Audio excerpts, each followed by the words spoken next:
popular belief. I did not put it up myself. We had some help with that. But let's get back to some serious stuff. We're going to start the afternoon with a very nice thing that CACS has put together, the B. Lehming Memorial Lecture. And for that, I'd like to bring up Mitch Berger.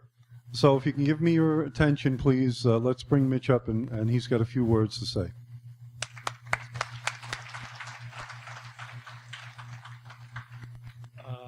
I'm going to say a few words about B, but first I want to acknowledge the people from CACS who helped make this possible. As some of you may know, I haven't been feeling that well in the last couple of months. I've had surgery and some radiation, and but that's the great thing about CACS, is that when one of us can't do, the other ones step in. And so Karen, are you here? Karen, would you stand up? Karen and Barry Lipsy. David, please. George, and Ann. Oh, do I see Ann?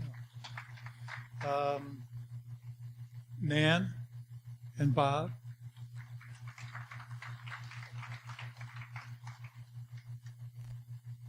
And Sally. She signs the check, so applaud really loud. Is there anyone? And what? I did now. They did now. I'd also like to introduce B's husband, Ralph Lehming. Ralph, would you stand up? And of course, I'd like to thank Marion and Bob. A lot of people don't know that we go back a long way. We go back before there were any support groups in the United States. We were there when Monica Warner first started offering help for people to form support groups. I think, was it at the some hotel in New York City that we met and talked about this. And so that's almost 19 years ago. That, yeah, it's been a while. And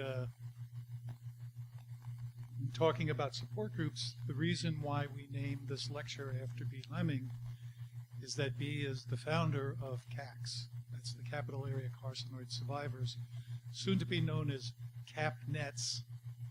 And I'm not going to try to say what CAPNETS means. We haven't quite decided yet, except it's going to be CAPNETS pretty soon.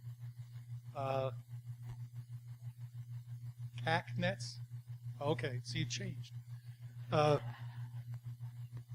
B believed in two things. She believed in knowledge, and she believed in fellowship. And from the very, very start, our support group brought in speakers. We had Dr. Oberg from Sweden in our first or second year. We've had Dr. Wolin, Dr. Anthony, Dr. Warner, Dr. Odoricio, both Drs. Odoricio, Dr. Liu, and Dr. Metz. And so that's always been a key part of what CACS does, is education. And fellowship, B was like the older sister I never had. Of course, I found out that almost everyone who knew B could say the same thing about her. She was that type of person. It surprised me when I was checking that we've been without B for 5.5 years. She passed away in December of 2013. But as I said, she believed in knowledge. B had her first PRRT treatment. Was it 2006 or 2007, Rob? Do you remember?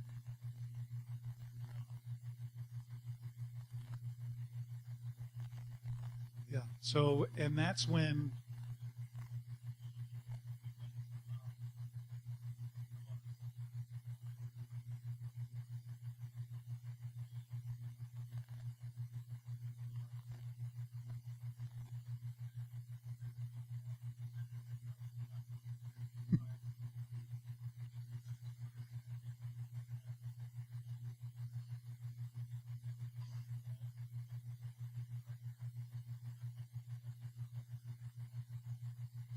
Yes.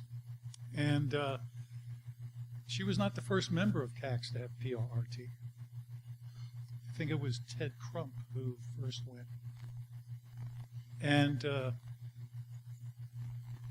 so we not only talked to the best minds about our disease, we also shared the experience. So when B came back from being treated for PRRT in Rotterdam, that demystified this whole thing. You know, what are they doing in Europe with what's a radionuclide? What is peptide receptor therapy? Here was a person standing in the group who could tell you what it was like. Although she said to stay away from the chili. She said the Dutch just did not have a clue about chili. In any event, so that's why we have the lecture, because that's how we honor B. We honor B by sharing knowledge and getting that knowledge from people who know the most about what they're talking about. And that's why we have Dr. Zox here today. He's an expert in carcinoid heart disease, and he's affiliated with Mount Sinai in New York, and he also has, I forgot the exact title of it, the Carcinoid Heart Center. He'll talk more about carcinoid heart disease than I'm going to be able to say, but it is one of the hidden things about our disease. A lot of people only learn about carcinoid heart disease when they're diagnosed with it. And as we all know, it's a very scary diagnosis. That's why we're bringing Dr. Zox here today, so that way you can learn about it and hopefully prevent it from happening.